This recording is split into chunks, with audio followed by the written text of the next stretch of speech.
Well, for a start, I want to thank the deputies for bringing proposals today.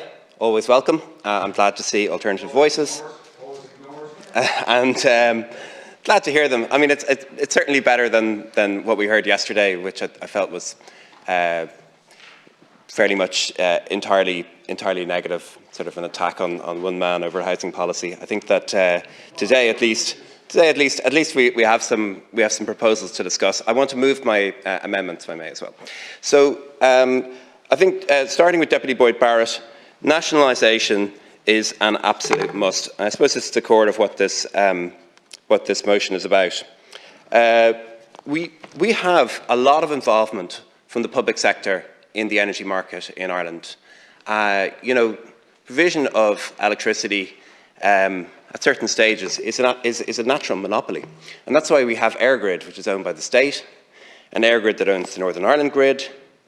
That's why we have ESB, which is entirely ESB Group, or almost entirely belongs to the state.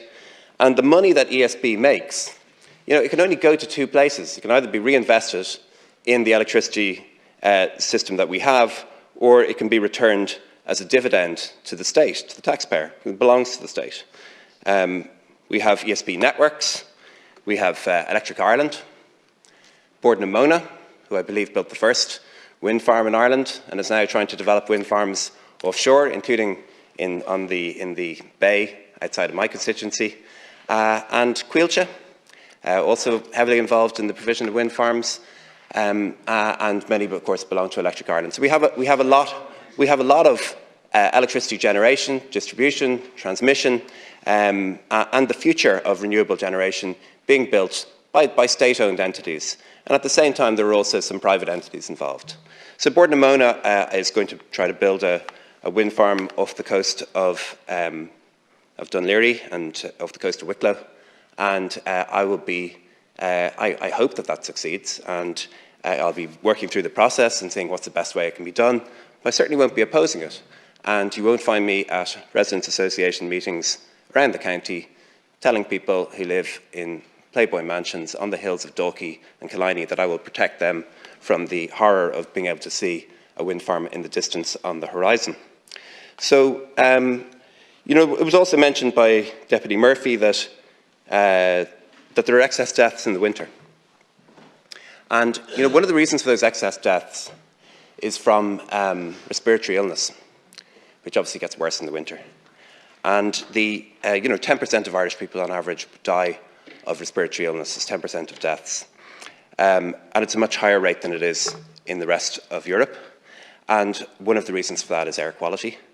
And I really believe that the solid fuel regulations that came in last month, that were opposed with a huge campaign of disinformation, that those solid fuel regulations are going to have a dramatic effect because they will ban the use of smoky fuels across the whole of Ireland. And I think that towns like Enniscorthy and towns that have been blighted by poor air quality, which have led to people dying in those towns, will get the benefit, and that many lives will be saved as a result.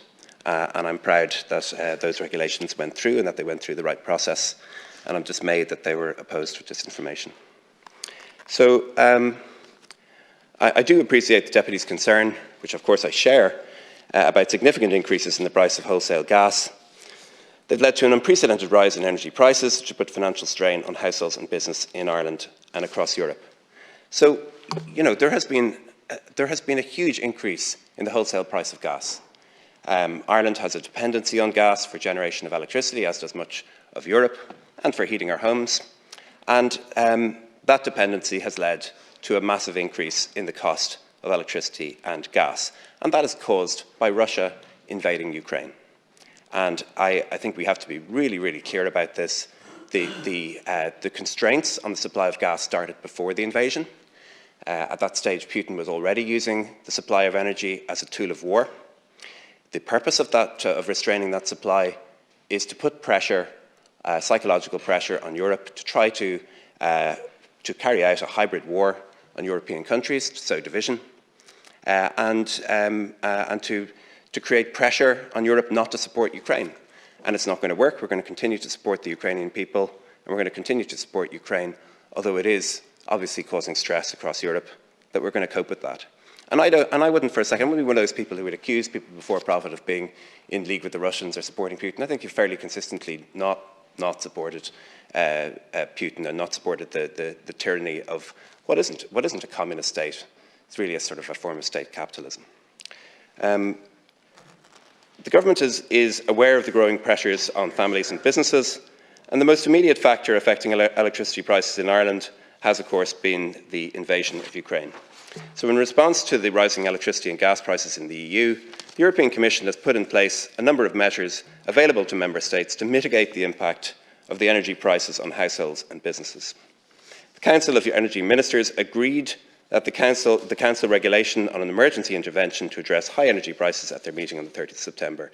And this Council regulation has three elements, the first of which is to introduce a cap on electricity market revenues for non-gas generators. So that means wind farms, solar farms, who are generating unfair profits from electricity because of the high price of gas, that they will have to pay that money back to the state and that will be remitted back to taxpayers. The second is a temporary solidarity contribution. This is based on the profits of people who own fossil fuel production and also refineries, who again are making unfair profits because the market price of gas has gone up. And thirdly, it will introduce a requirement to reduce electricity demand over the winter period. And I am delighted to see a huge drop in gas consumption across Europe. I know partly because of the weather, but really it's gone far more than that. And I noticed that industrial use of gas has dropped dramatically, while at the same time industrial production has not fallen, showing that it is possible to change.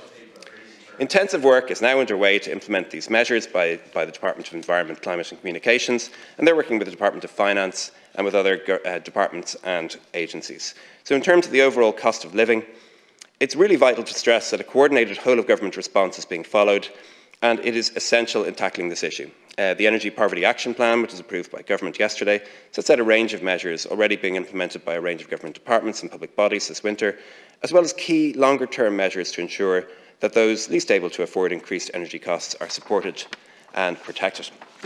So as part of that plan, we're introducing a €10 million hardship fund as a further safeguard in addition to the existing sources of support for people in difficulty paying their energy bills, such as the supplier hardship funds or the additional needs payment scheme, which is run by the Department of Social Protection. The objective of this scheme is to be able to provide tailored help quickly to people who may not be able to access other sources of assistance. And in fact, any customer that's in need of additional support may apply for an additional needs payment through their local intro office, including customers on a pay-as-you-go meter who have a need for financial assistance to facilitate their continued energy supply. Every effort will be made to ensure that vulnerable individuals in financial distress and those that they receive an additional needs payment on the same day or as soon as possible where it relates to electricity and heating expenses. And further, the plan will see Minister Ryan expand the definition of vulnerable customers beyond medically vulnerable to include financially vulnerable. And this means that financially vulnerable people will be able to avail of the protections such as the longer winter moratorium on disconnections and the requirement on suppliers to place vulnerable customers on the most economically advantageous tariff. So in response to rising energy prices, government has already taken action throughout 2022 and introduced a suite of measures worth €2.4 billion to assist households with energy costs. And this included the €1.2 billion Energy Cost Emergency Benefit Scheme, under which a total of €600, including VAT, will be made to all domestic electricity accounts by April. The first payment has already been made, and the second will start to appear on accounts from the start of January. Government is also using supports like lump sum payments for fuel allowance recipients, and that brings the total fuel allowance this winter to €1,324. Along with a range of other costs of living payments, we're targeting help to those that need it most. The government is acutely aware of the importance of protecting jobs in order to protect families during this energy crisis, and this has been key in the design of the new Temporary Business Energy Support Scheme, the TBES, which will provide up to €10,000 per business per month until spring 2023 to help meet rising energy costs. The scheme will support eligible companies, covering 40% of the increase in their energy bills. These measures are in addition to government supports, such as the Household Benefits Package, which consists of a set of allowances which help with the cost of running a household. It includes allowances covering electricity and gas costs, and recipients are paid €35 per month.